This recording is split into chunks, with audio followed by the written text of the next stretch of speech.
오늘 누가복음 15장 11절에서 24절 말씀을 통해 고통 가운데서 사는 길을 찾으라는 제목의 하나님의 말씀이 선포될 때 하나님께서 성령을 통해 큰 은혜 받도록 축복해 줄 줄 믿으시기 바랍니다. 오늘 읽은 이 본문의 말씀은 우리가 잘 아는 말씀, 보통 탕자의 비유라고 부릅니다. 물질이 주는 세상의 즐거움을 찾아 아버지의 유산을 받아서 아버지를 떠난 후 그 물질을 다 탕진한 후에 비참한 고통에 처했지만 그 고통 가운데서 사는 길을 찾았다는 것이 오늘 이 말씀의 내용으로 나타나고 있습니다.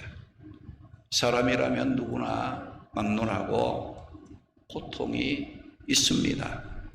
사람이 당하는 고통의 대부분은 의식주 중심의 물질에 관한 고통도 있고요.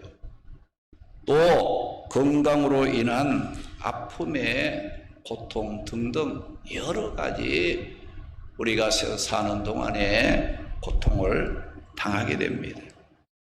그러나 이런 고통에 비교할 때에 비교가 될 수 없는 고통이 있어요. 그 고통이 뭐냐? 하나님을 떠난 죄를 짓는 자에게 당하는 죄의 고통, 죄의 결과로 이르는 사망, 멸망의 고통, 지옥불에 던짐을 받는 영원한 고통을 우리가 생각하면 우리가 이 세상에서 물질적으로나 건강적으로나 여러 가지 당하는 그 고통보다가 하나님을 떠난 인생이 만나는 이 고통은 이루 말할 수 없는 무섭고 떨리는 고통, 영원한 고통인 것을 말하고 있습니다. 세상적인 고통이 없다 할지라도 우리가 죄와 사망과 지옥의 고통에서 사는 길을 찾지 못했다면 그 사람은 결코 행복한 사람이라고 말할 수 없습니다. 오늘 말씀을 통해 고통 가운데서 사는 길을 찾음으로 우리가 하나님의 앞에 복되게 살아갈 수 있는 삶이 되어지기를 바랍니다. 그럼 이 고통 가운데서 사는 길이 무엇인지 오늘 이 말씀을 우리가 따라가며 살펴보면서 함께 은혜를 나누도록 하겠습니다. 고통 가운데 사는 길은 하나님 아버지의 집으로 돌아가는 것입니다. 할렐루야. 고통 가운데 사는 길은 하나님 아버지의 집을 찾아 돌아가는 것, 이것 밖에는 우리가 고난 가운데서 사는 길이 없다는 거예요. 오늘 보면 2절 말씀 보니까 이에 일어나서 아버지께로 돌아가니라. 아직도 거리가 먼데 아버지가 그를 보고 측은히 여겨 달려가 목을 안고 입을 맞추니라고 말씀을 했어요. 이 말씀은 누구든지 이유를 막론하고 하나님 아버지 집으로 돌아가기만 하면 하나님은 이유를 묻지 않고 측은히 여겨 영접해 주시는 은혜로 복되게 살아갈 수 있다는 말씀입니다. 이런 하나님 아버지의 마음을 모르는 자들은 계속 고통 가운데 살다가 그 삶이 망가지고 깨어짐으로 비참하게 끝나버리게 됩니다. 오늘 이 말씀에 보면 어떤 사람에게 두 아들이 있었다고 말씀하고 있어요.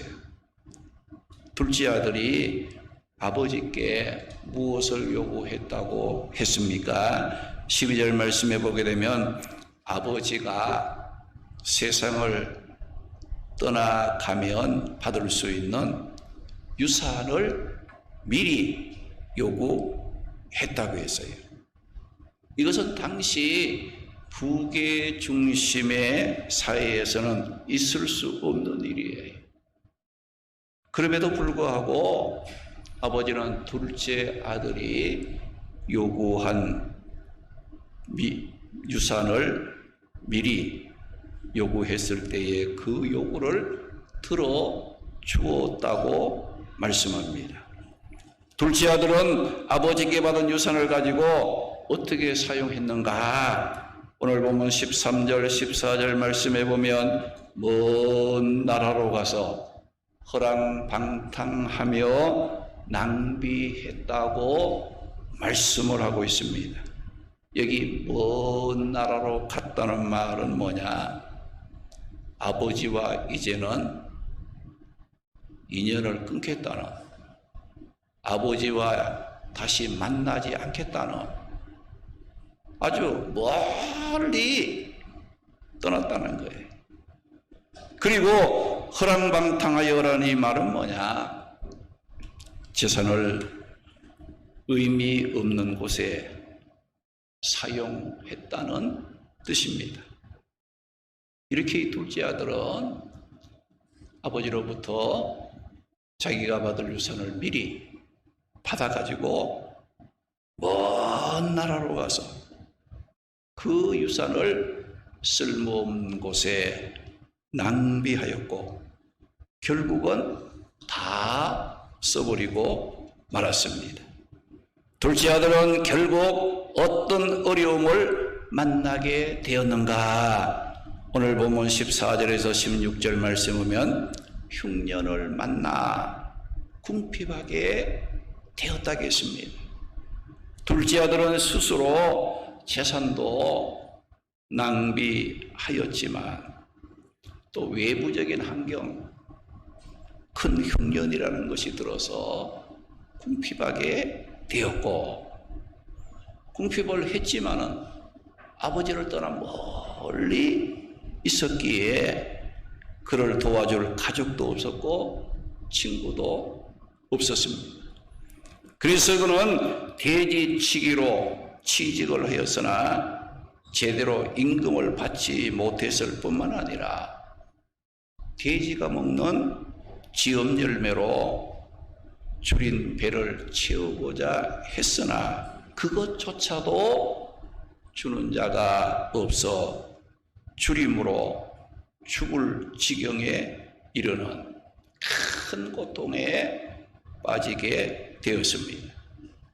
이렇게 둘째 아들은 물질로 자기 인생의 즐거움을 얻으려 했다가 쓸모없는 일의 낭비와 큰 흉년을 겪으면서 결국은 그에게 돌아온 것이라는 것은 죽을 지경에 이르는 고통, 아픔, 그런 무거운 짐을 안게 되었다고 말씀합니다.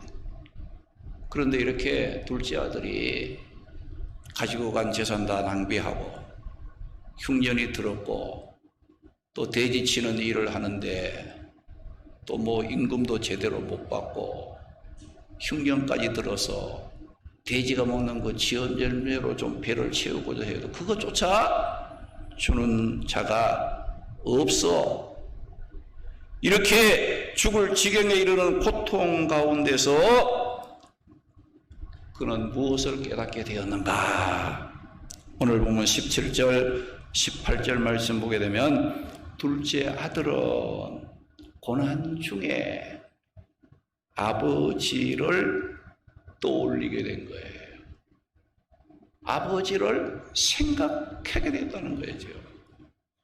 아버지 집에 풍족함이 있고 아버지 안에 고난을 풀어갈 수 있는 모든 해답이 아버지께 있구나 하는 것을 깨달았다는 겁니다. 둘째 아들은 고통을 당하면서 아버지 집에는 품꾼마저도 풍족하지만 아들이라도 아버지의 집을 떠나니 줄여 죽게 되는구나 하는 것을 깨달았습니다.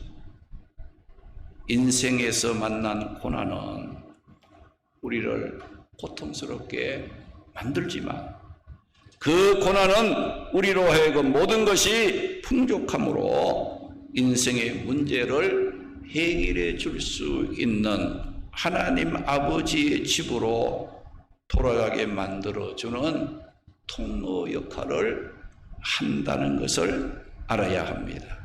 할렐루야. 할렐루야. 막 물질이 있고 막 걱정이 없을 때는 이 둘째 아들이 아버지 생각 안 한 거예요. 아버지 집이 뭐 어떤 건지 꿈도 안 꿨어. 그런데 그가 막 고난을 당하고 배가 고프고 막 어렵고 힘든 일을 당하니까 그때서야 고난 중에 누구를 생각했느냐? 아버지 생각이 나는 거야. 아버지 집에 있는 종들, 이 품꾼도 풍족하게 배부르게 먹고 지냈는데 자기는 어떻게 되었어요? 아버지 집을 떠나니까 지엄열매, 돼지가 먹는 그 지엄열매를 통해서 줄임배를 채우고자 해도 그것조차도 할 수 없는 어려움을 만나게 되어서 그래서 이 둘째 아들은 고난 속에서 뭘 깨달았느냐? 나의 모든 문제 해결은 아버지께 있구나. 아버지 집에 내 모든 문제를 해결할 수 있는 그런 그 힘이 아버지께 있구나 하는 것을 언제 깨달았느냐? 고난을 당하면서 그걸 알게 되었다는 거예요. 결국 둘째 아들은 어떤 결심을 하게 되었습니까? 오늘 보면 18절, 19절 말씀 보니까 자신이 저지른 잘못을 뉘우치고 아버지께로 돌아가야 되겠다는 결심을 했습니다. 둘째 아들은 물질만 있으며 아버지가 없어도 세상 즐거움을 누리며 살 수 있다고 생각하고 아버지를 떠난 것이 내가 잘못했구나. 내가 생각을 잘못했구나 하는 것을 그때서야 깨닫게 됐다는 거예요. 그는 아버지 없이 사는 삶이 곧 궁핍이요, 주림이요, 죽음이라는 것을 실감나게 느꼈습니다. 실제적으로 배가 고파서 죽을 지경에 이르렀고 결국 아버지께로 돌아가야 산다는 것을 깨닫고 아버지의 집으로 돌아갑니다. 둘째 아들은 아버지의 집으로 돌아가면서 어떤 생각을 했는가? 오늘 보면 18절에서 20절 말씀의 내용을 요약하면 나는 아버지께 죄를 지은 아들이다. 나는 아버지께 죄를 지었다. 왜 죄를 지었어요? 아버지 유산, 재산 가지고 와서 허랑방랑 다 탕진하고 아버지가 싫어서 먼 나라에 와서 이 꼴이 됐으니 나는 아버지께 죄를 지었다. 그리고 그걸 생각하니까 나는 아들 자격이 없다 이거죠. 나는 아버지를 아버지라 부를 수 있는 자격이 없다. 아들의 자격, 자식의 자격도 없는 자라고 생각을 했어요. 그리고 아버지 집에 돌아가서 자기를 어떻게 해달라고 요구할 것을 생각했는 거 아니? 나는 이제 아들이 아니니까 품꾼의 한 사람으로만 받아줘도 좋겠다. 이런 생각을 하며 아버지 집으로 돌아가고 있었습니다. 그런데 둘째 아들이 집으로 돌아왔을 때에 아버지의 반응은 어땠는가? 아들이 생각한 것과는 전혀 다른 반응을 아버지가 보였다는 겁니다. 2절 말씀 보면 모르겠어요. 아버지가 그를 보고 측은히 여겨 달려가 목을 안고 입을 맞추었다고 했어요. 22절에서 24절 말씀 보게 되면 제일 좋은 옷을 입히고 손에 가락지를 끼우고 발에 신을 신겼다고 했습니다.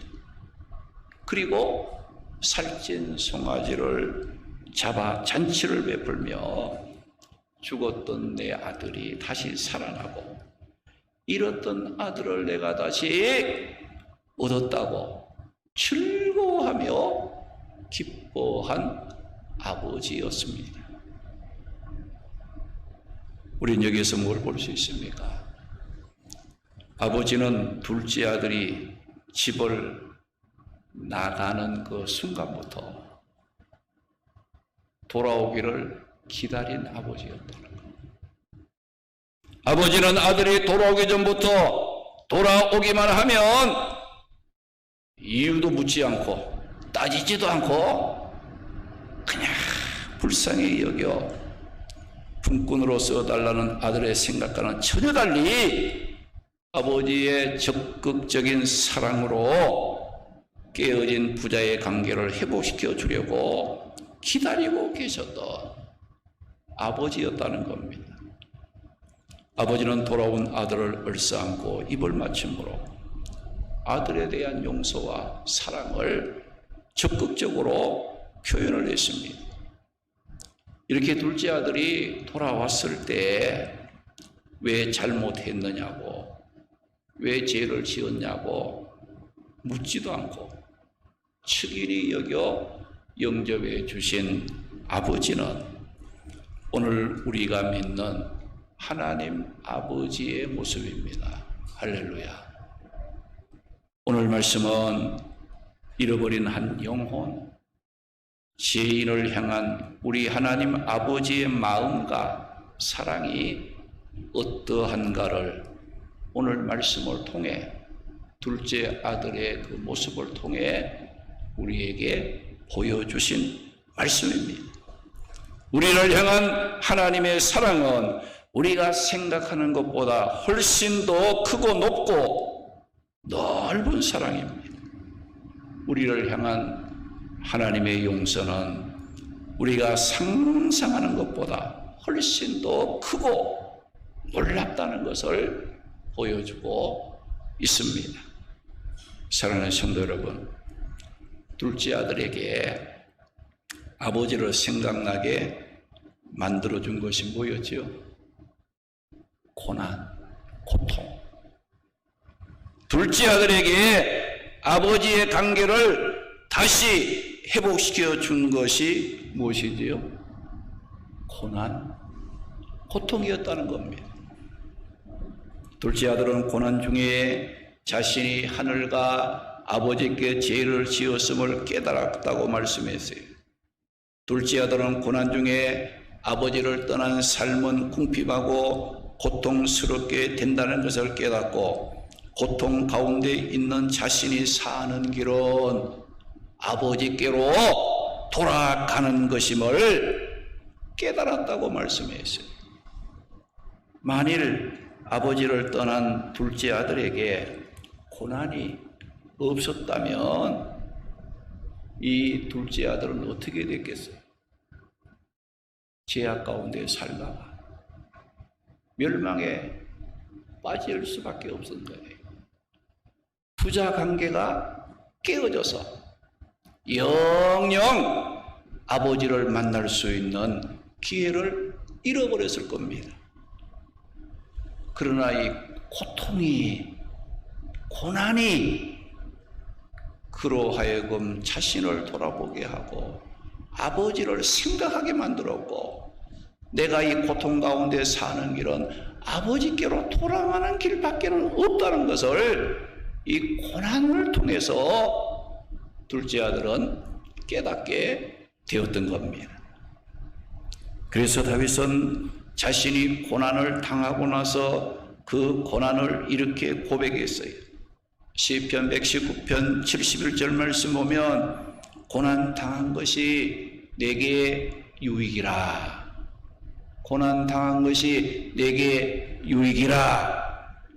이로 말미암아, 고난 당하는 것으로 말미암아 내가 주의 율례들을 배우게 되었다.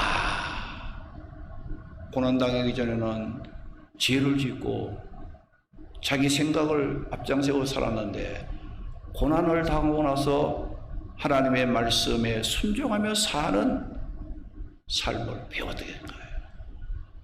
그래서 이 고난이라는 것은 우리에게 해를 주는 게 아니에요. 믿음 안에서 당하는 고난은 참 유익을 가져주기 위한 하나님의 뜻을 깨닫게 하시고 우리로 하여금 하나님의 복된 자리로 이끌어가는 역할을 고난을 통해서 하고 있다는 겁니다.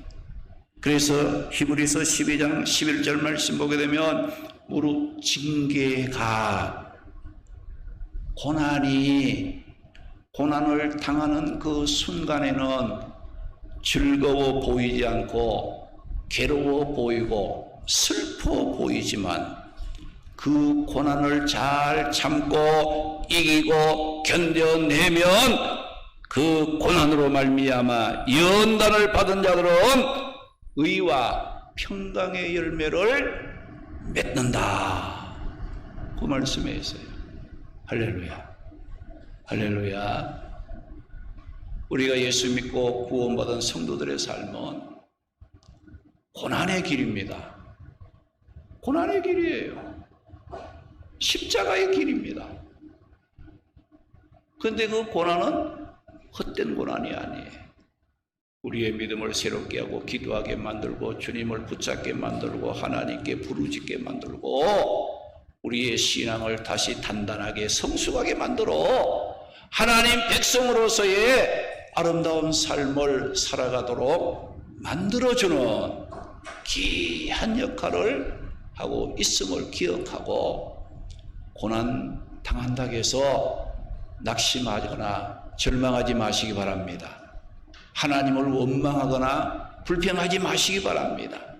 이 고난 속에 담긴 하나님의 뜻이 무엇인가를 깨닫고 그 뜻을 깨닫게 되면 오히려 내 삶이 더욱더 하나님의 복된 자리로 든든히 세워지는 역사가 일어난다는 것을 기억하고 고난 가운데서도 항상 기뻐하고 즐거워할 줄 아는 믿음 생활하시기 바랍니다. 고난에 담긴 하나님의 뜻을 아는 자들은 어때요? 항상 기뻐할 수 있고 범사에 감사하며 살아갈 수 있는 하나님 백성의 삶을 살아가게 됩니다. 우리 모두 죄를 짓고 하나님을 떠난 인간은 반드시 영적 고통에 시달리게 됨을 알고 고통 가운데에서 사는 길은 하나님 아버지께로 돌아가는 것임을 깨닫고 하나님 아버지 안에서 풍성한 삶을 살아가는 성도들이 되시기 바랍니다. 기도드립니다.